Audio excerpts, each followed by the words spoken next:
मनसे नेते संदीप देशपांडेंकडून जितेंद्र आव्हाडांची ऑडिओ क्लिप ट्विट करण्यात आली आहे। क्लिपमध्ये जितेंद्र आव्हाड आणि मल्लिकार्जुन पुजारी नावाच्या व्यक्तीचा संवाद आहे। जाऊ दे मरू दे तिला, तू कशाला बदनाम होतो, असा संवाद या क्लिपमध्ये आहे। 4 वर्षांपूर्वीची ऑडिओ क्लिप ट्विट केल्याचं आव्हाड म्हणाले। तर व्हायरल ऑडिओ क्लिपची TV9 मराठी पुष्टी करत नाही। हाँ सर बोलो। कोण? पुजारी मल्लिकार्जुन, तू कुठल्या तरी एका माणसाला ब्लॅकमेल करतोय ते कुठल्या तरी एका पोरीवरनं। तुमच्याकडे आले का साहेब? अरे माझ्याकडे नाही, ते शरद पवार साहेबांनी प्रफुल्ल पटेलकडे गेले। साहेब ब्लॅकमेल करत नाही साहेब, ती मुलगी आपल्याकडे न्याय ती काहीतरी करता नको ते उद्योग। मी काय केलं साहेब? मी त्याला थोडी काय ब्लॅकमेल केलं?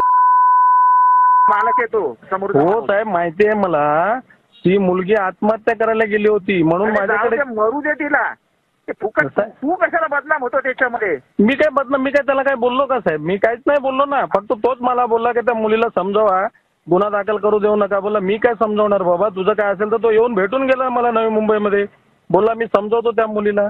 ब्लॅकमेल तर काय विषय? त्याच्यामध्ये पडू नको, त्याला सांग तुझं तू बघ। ठीक आहे साहेब। तुम्ही एखाद्याला सांगताय त्या ऑडिओ क्लिपमध्ये की तू गप्प बस म्हणून, आणि ती मरते तर मरू दे, ही कुठली मानसिकता आहे?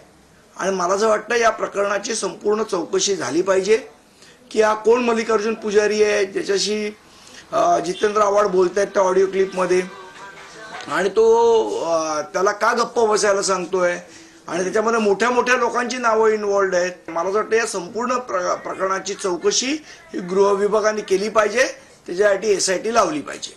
राज ठाकरे बदलापूरला का नाही गेले आतापर्यंत? अशा प्रकरणामध्ये माणुसकीच्या नात्याने 24 तासात पोचायला पाहिजे की घाबरू नका मी तुमच्या बरोबर आहे।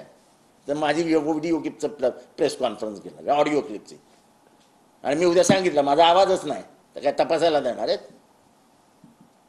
मी सांगतो माझा आवाजच नाही, जा डुप्लिकेट आवाज काढलाय। राज ठाकरे कोणाचाही आवाज काढू शकतात, त्यांनी माझाच आवाज काढून क्लिप केली तयार असेल। तुम्हाला माहिती आहे किती मोठे मिमिक्री आर्टिस्ट आहेत ते?